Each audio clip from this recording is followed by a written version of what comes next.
Please. Just have 4 minutes. Just in relation to the Irish College of GPs, would you accept that there are circumstances where modern medicine can't ameliorate, somebody's end of life kind of situation? So in them circumstances, and it's a small portion of people, that small portion of people will die very difficultly in relation to their situation. And in them circumstances, a person should have a choice and should have a right to a say in how they die.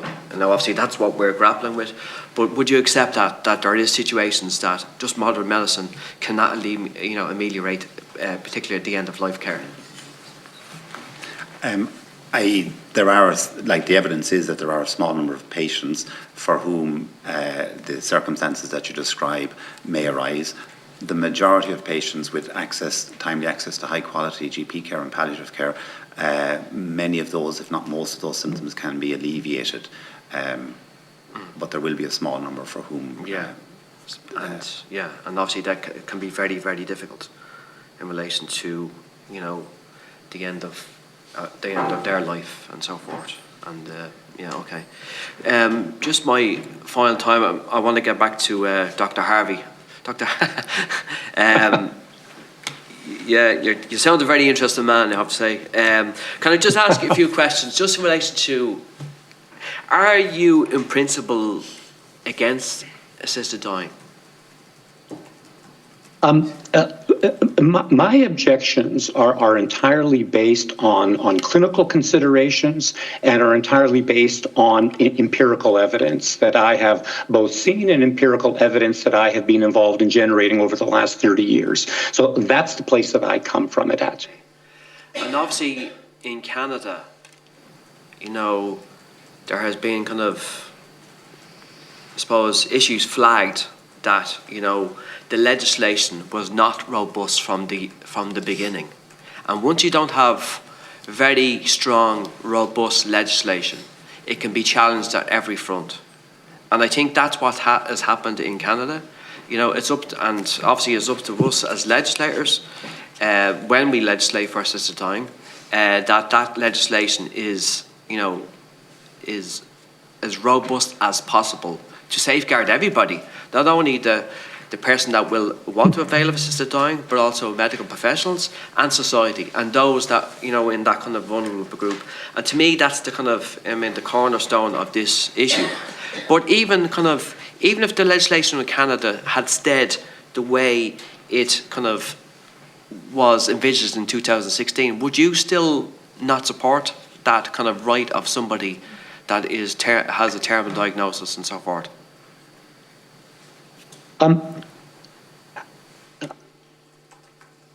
One of the difficulties here is, and of course, are there forms of suffering that are unyielding to any form of intervention? I remember a colleague who was in palliative care for several decades, and he said, on one hand, I can count the number of people that may have, met eligibility criterion. The problem with legislation is that although the legislators can, put it down as policy, that policy is then implemented by healthcare practitioners, and healthcare practitioners, they exercise judgment. I mean, we have people here in Canada who have actually specialized in medical aid in dying. There are some people who have actually provided hundreds of patients medical aid in dying. But the other point I wanted to make is this, and that is that, who has irremediable suffering?